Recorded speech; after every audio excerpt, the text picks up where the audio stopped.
Que legal que você está comigo, onde quer que você esteja, indifere do horário, do momento. É legal a gente poder estar junto e compartilhar esse vídeo. Hoje nós vamos falar um pouco, pessoal, da parte de operacionalização da exportação e da importação. Na verdade, o que é isso? O que é essa coisa, né, da operacionalização? Nada mais é do que a documentação necessária para que você possa importar e exportar. Para que a gente fale um pouquinho disso aí, gente, para que você entenda um pouco dessa contextualização da coisa, lá nos anos 90, né, com a liberação das exportações e importações, mais precisamente em 91 começou isso aí, depois com o Collor, quando ele assumiu, ele liberou as importações. Ele falava que nós tínhamos carro que era sucata, que era um monte de coisa lá, e que a gente precisava, na realidade, melhorar isso. Então ele liberou as importações e exportações, na realidade fez vários acordos e isso facilitou o comércio internacional. Trouxe várias indústrias para cá, mandou para fora, foi uma coisa legal que aconteceu. Pelo menos isso a gente teve de bom nesse governo, né? O governo Fernando Collor de Mello.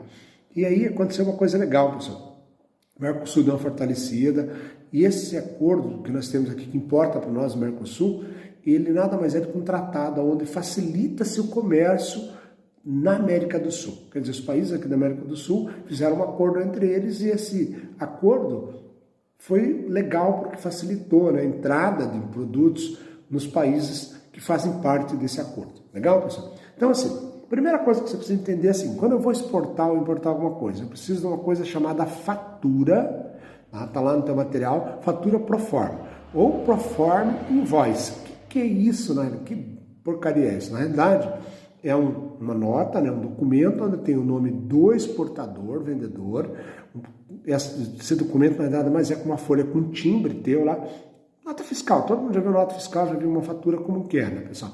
Então, ela é utilizada como língua padrão em inglês. Não, você tem que entender um pouquinho do inglês para poder fazer isso, mas é utilizada em inglês. E aí você precisa lá constar a condição do negócio, como, por exemplo, a identidade do vendedor ou do comprador, onde consta nome, endereço, comum como todos os nossos documentos aqui, pessoal.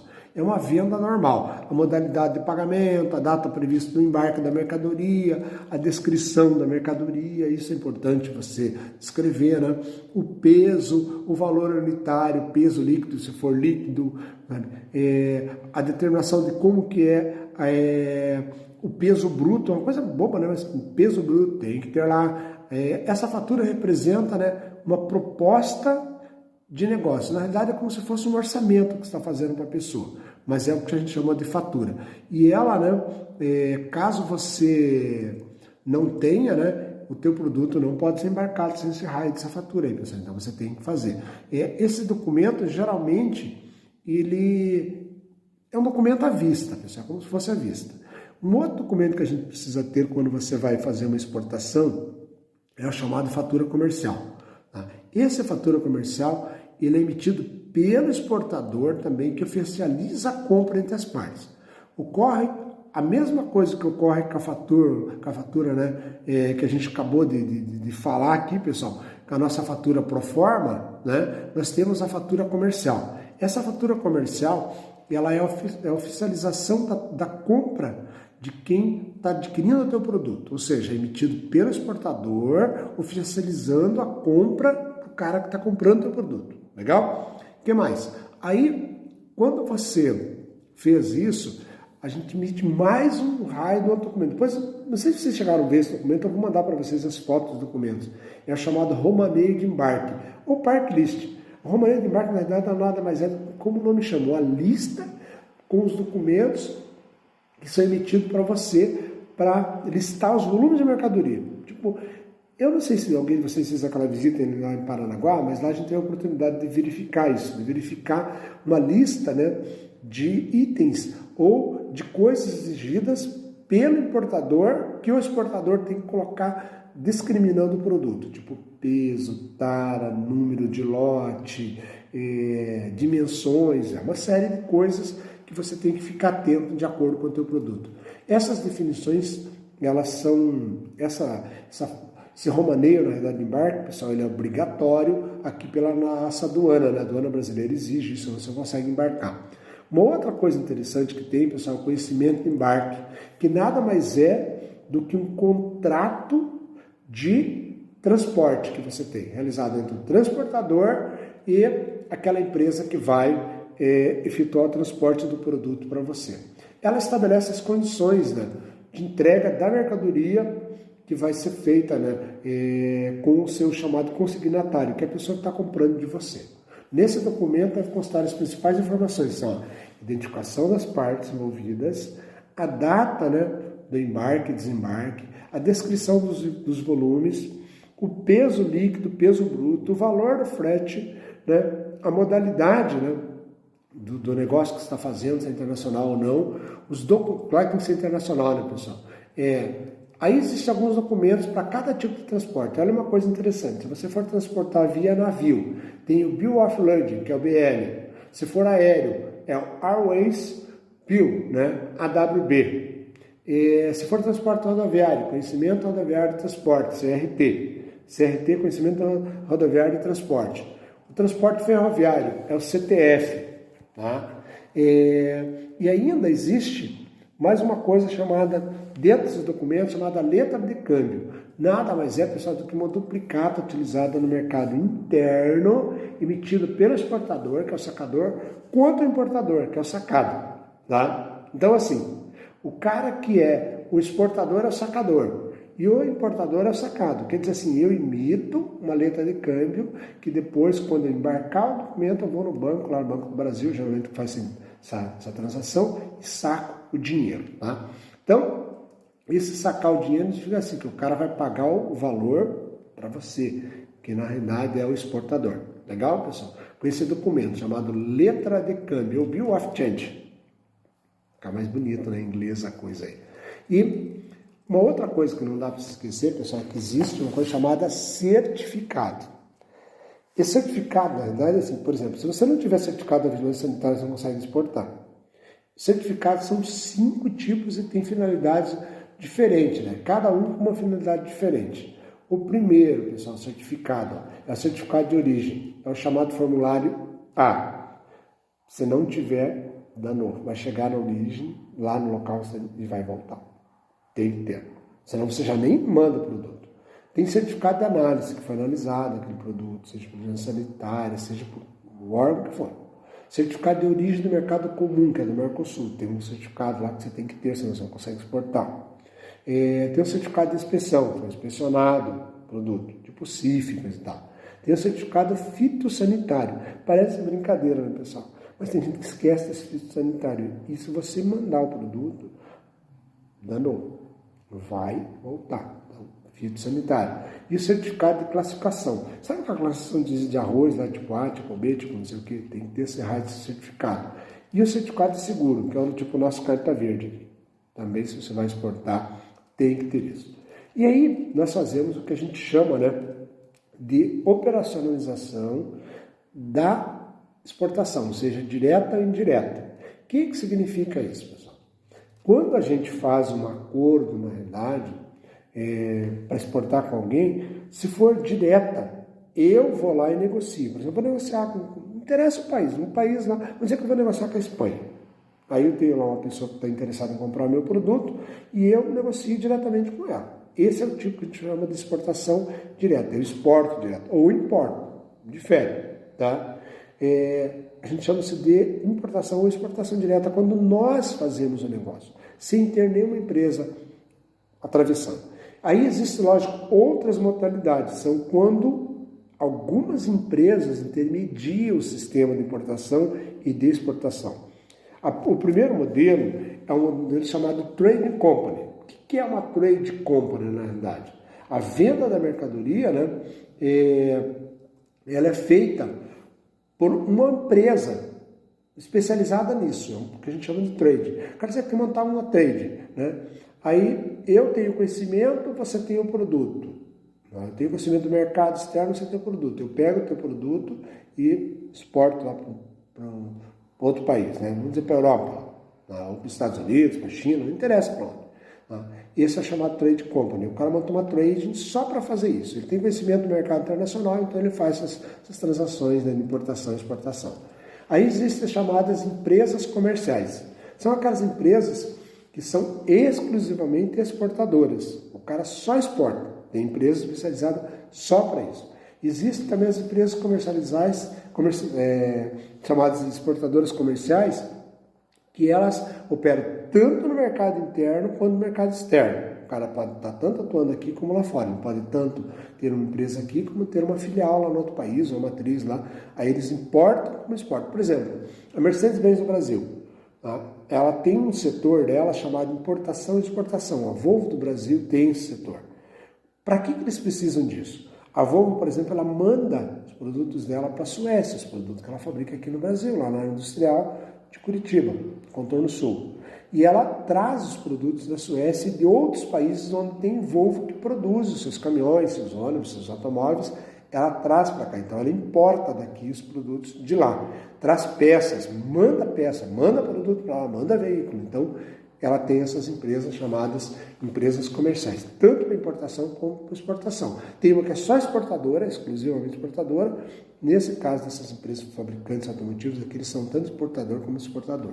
E as empresas produtoras. As empresas produtoras são aquelas, pessoal, que na realidade ela produz o produto e ela mesma importa as suas matérias-primas ou os produtos que ela precisa e exporta novamente esse produto. Tá? Então ela tem essa condição.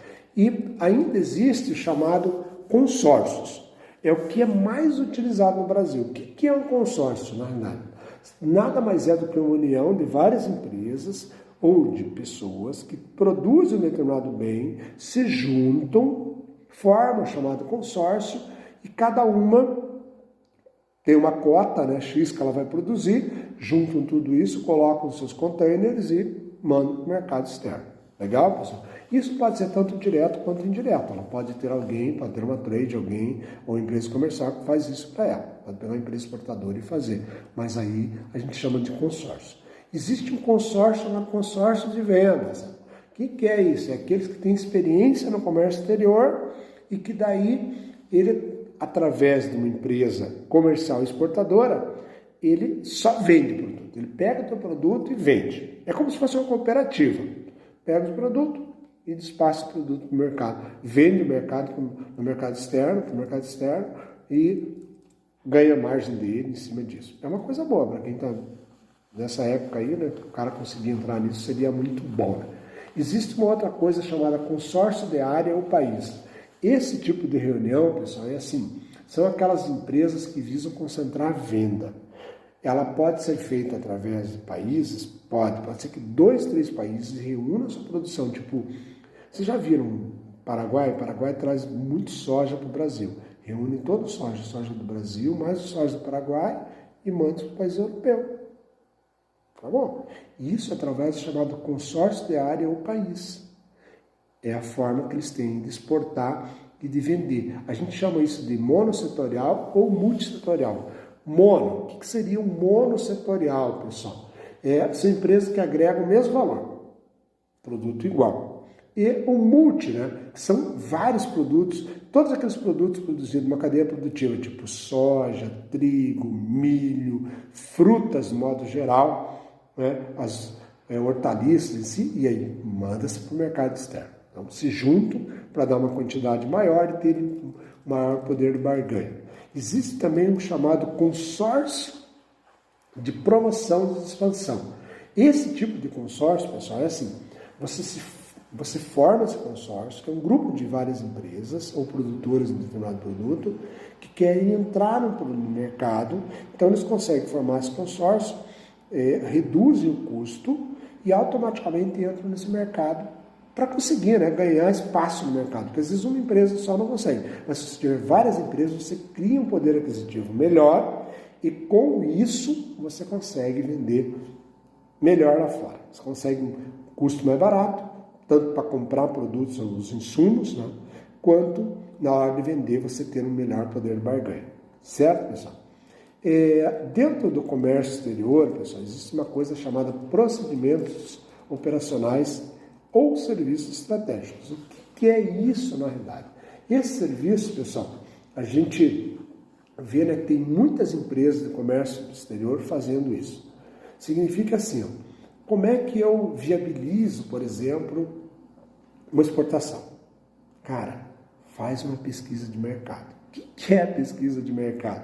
Nada mais é do que aquelas pessoas que viajam o mundo, e aí ele vê oportunidades, chamado insight. Insight quer dizer assim, o cara teve uma ideia legal, viu lá no país, viu uma oportunidade de negócio, e aí ele começa a trabalhar com isso, começa a fazer esse tipo de transação. Ele é como se fosse um atravessador, na realidade.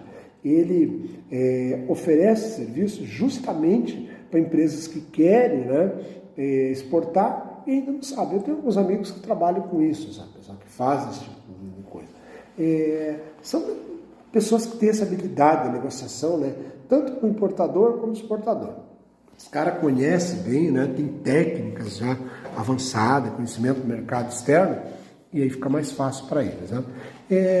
Para que isso se torne mais fácil, pessoal, é importante que também exista, né, o que a gente chama, existe na verdade, o que a gente chama de classificação de produtos pelo NCM ou SH.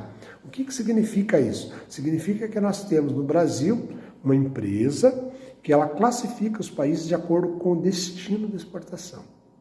Quer dizer assim, o cara identifica os países, esse país. Eu não sei se vocês já viram, tem se você entrar na internet, no Google e buscar, existe assim, todos os países, uma tabela com todos os países que você pode exportar, que o Mercosul tem essa facilidade, o Brasil e tal, e lá dentro tem quais são as barreiras, quais são as restrições, o que se exige para você exportar para esses países. Então isso é muito legal, você consegue fazer isso, né, para estar exportando.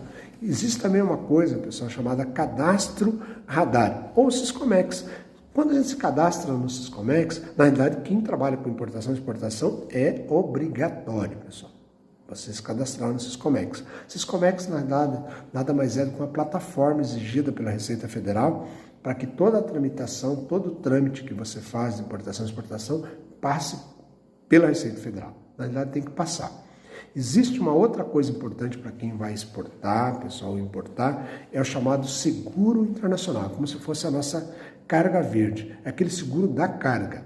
Quer dizer assim, ele simplesmente tem a finalidade de proteger a tua carga, seja contra, a gente chama assim, né, de coisas desagradáveis que acontecem, né, no percurso do transporte, para que não ocorra surpresas. Então, avalie seu risco e aí você faz um seguro para que qualquer coisa que aconteça, você que está exportando e o teu cliente que está importando o teu produto tenha tranquilidade de se ele não receber a carga, ele vai ser indenizado, ele não vai perder nada. Então é importante que você faça isso também para que acabe não se perdendo, né, produtos. Existe uma outra coisa chamada fechamento de câmbio. O que é isso, pessoal? É uma empresa, na verdade, que atua junto aos bancos para dizer assim, eu não sei se vocês viram, até tem uma rádio aí que o cara fala todo dia de manhã, alto, baixo, coisa e tal, quer dizer assim, a cotação do mercado, do câmbio naquele dia, sabe? Para saber se de repente a empresa não vai perder, muita empresa que segura, né? Dá uma segurada no envio da mercadoria em função do câmbio, em função do dólar, mais alto, mais baixo e tal, não porque você perde. Por exemplo, se o dólar estiver muito alto, para quem vai exportar, é ruim, né? Porque quem vai pagar, nós somos real, vai pagar menos pelo teu produto. Vai levar mais produto por menos dólar. Então essa ideia é legal que você acompanhe o fechamento do câmbio. E um outro negócio, pessoal, que é importantíssimo quando você fala de exportação, também importação, é o chamado acompanhamento do despacho aduaneiro. Geralmente tem empresas especializadas para fazer isso. Quem vai exportar, né? Tem aí as empresas exportadoras, os chamados despachante aduaneiro, que eles fazem esse acompanhamento do despacho. Eu já vi gente no aeroporto, pessoal, com despachante, coisa e tal. Se você é uma pessoa autorizada, se você tem os documentos, se você é importador, você pode ir direto lá e você fazer o despacho, você fazer a liberação de mercadoria. Não precisa de um despachante. Lógico, o despachante é importante, você não perde tempo, o cara já sabe o trâmite. Se você vai lá direto de cara querer fazer tu vai ter um monte de restrições. Mas o despachante não, ele já conhece todo mundo, fica mais fácil, é mais prático, né? Na realidade, quando você tem esse conhecimento. Tem gente que às vezes não tem, daí é besteira fazer esse tipo de coisa. Um outro negócio que é legal, pessoal, é o que a gente chama assim de logística integrada. Todo mundo, não sei se já fizeram logística ou não, mas a logística integrada, o que é? São os tipos de modais que você vai utilizar para o transporte da mercadoria que vai ser exportada. O que é essa logística integrada aí, ou otimização do processo? Nada mais é do que assim, por exemplo, o transporte vai ser rodoviário até o porto, marítimo, aí pode ser aéreo, e lá rodoviário, marítimo de novo, aéreo, marítimo, rodoviário e assim por diante. São os tipos de transportes que vão ser utilizados na cadeia produtiva para que o teu produto chegue até o destino dele, até o exportador. Legal? Então, isso é importante que você tenha conhecimento, né? E como o mercado internacional, pessoal, é um mercado assim, bastante volátil, quer dizer assim, muda bastante, é importante que quem trabalha com exportação esteja sempre ligado, antenado no que está acontecendo. Ó, agora, por exemplo, quem trabalha com exportação, amigo, para alguns produtos está tendo dificuldades enormes, está tudo parado, a coisa vai demorar e tal. Então, é importante que o cara esteja sempre ligado no que está acontecendo no mercado para que ele não tenha, na realidade, né, nenhuma surpresa. É legal que você analise a estrutura desse comércio. O que quer dizer analisar a estrutura do comércio exterior? Tá. É saber como que funcionam as coisas. Tem eu mandei para vocês na aula anterior lá do Siscomex, tem lá um fluxograma, tem um organograma, né, de quem está lá, governo federal, Receita Federal, os bancos, Banco Central, Banco do Brasil, os bancos e tal, e aí o pessoal, né, os importadores e exportadores e a cadeia produtiva lá embaixo, é quem produz. Então é interessante que você dê uma olhadinha nisso, como que é esse organograma aí, né, esse fluxograma de negócio, para que você também não acabe na hora de exportar ou importar se perdendo. Outra coisa legal, pessoal, vídeo às vezes tem que ficar um pouco meio longo em função disso, uma outra coisa legal que você tem que, sempre que você for exportar ou importar alguma coisa, tente verificar quais são os padrões de exigência de cada país. Cada país tem uma peculiaridade. Por exemplo, nós falamos em sala de aula, se você for exportar para o Oriente Médio, países árabes principalmente, você tem que seguir as normas deles. Não adianta dizer, não, tá assim, é normas dele. Eles vão exigir de você algumas coisas, vão te visitar, vão ver como que você produz o teu bem, o teu produto, a tua mercadoria, e aí, em função disso, eles vão exigir de você que você faça, né, todo esse tratamento, que você tenha esse cuidado. Tipo, vai bater uma ave, vai bater um animal, sempre voltado para Meca, onde o sol nasce, é deles. Alá seja louvado, o cara tem que abaixar a cabeça, tem que estar lá fazendo aquele sinal. Essas coisas assim que parecem boba para a gente, às vezes para alguns né? Tem que estar atento. Uma outra coisa, quando você fala de comércio internacional, que é bem importante você lembrar, é assim, cara, esteja muito atento. Tem gente que se dedica totalmente ao mercado internacional. Eu só estou puxando aqui no vídeo o organograma que eu mandei para vocês, para que eu possa, na realidade, falar com vocês sobre esse organograma, só para a gente finalizar aqui os documentos, né? Porque às vezes o que acontece, pessoal, o cara vai importar, né, vai exportar, e ele esquece o seguinte, ele esquece que para tudo que você faz, né, ele tem trâmite legal. Trâmite legal tem coisa que não é mandar hoje, pessoal, então tome cuidado. Só para a gente recapitular, por exemplo, documentos de exportação e importação. Primeiro, fatura pro forma, fatura comercial, romaneio de embarque, conhecimento de embarque, letra de câmbio, certificados, quais são os certificados que você precisa, e documentos eletrônicos, quer dizer, todos aqueles documentos que você precisa quando você vai exportar uma mercadoria. Então é importante que você esteja atento quais são esses documentos. A operacionalização do negócio, seja direta ou indireta. Primeiro, pode ser através de consórcio, de vendas direta, de países ou áreas de países. Os processos podem ser monossetorial ou multissetorial e pode ser ainda através de promoção de exportações. Então, você tem que ficar atento a isso, né? Falamos também dos serviços estratégicos, né? Que é aquela classificações do produto pelo NCM ou SCH. Que na realidade, assim, pessoal, nada mais é do que uma exigência, né? Que nós falamos, veja lá qual é a exigência que você tem para exportar para os países. Primeira coisa, tem que ser feita através do Siscomex. Você tem que ter um cadastro no Siscomex. Segundo, tem que ter seguro da carga internacional. Fechamento do câmbio. Fique atento ao fechamento do câmbio, quanto fechou. O acompanhamento do despacho aduaneiro. a logística integrada, que a gente falou, que é aquela logística que reúne os tipos de transporte que você vai utilizar para que a tua mercadoria chegue lá no final. Então, eu espero, pessoal, que essas breves palavras, talvez seja o nosso primeiro vídeo assim, falando da aula em si, tenha dado uma clareadinha para você, né, e que você possa ter entendido. Qualquer dúvida que você tenha, você pode pegar e mandar o WhatsApp para mim. Professor, eu não entendi esse negócio aqui, falou no documento tal, estou tendo que responder aqui, eu não entendi. Manda para mim. Por enquanto, a nossa aula está assim, bastante teórica, a gente não tem assim uma aula que seja mais prática, mas eu vou mandar para vocês documentos, vídeos, uma outra coisa que vocês podem também estar se atualizando e buscando entender o conteúdo da aula que a gente está vendo. Legal, pessoal? Bacana, obrigado por estar comigo e a gente espera que possa ajudar você aí nesse período, vamos dizer assim, né, de aconchego social, né, o acolhimento social, e a gente possa ficar um pouquinho mais unido. Eu vou buscar outra plataforma para que a gente possa também interagir um pouco melhor e aí criar uma condição, seja na nossa, ou qualquer uma que a gente possa interagir diretamente aí, tá bom? Abraço para vocês.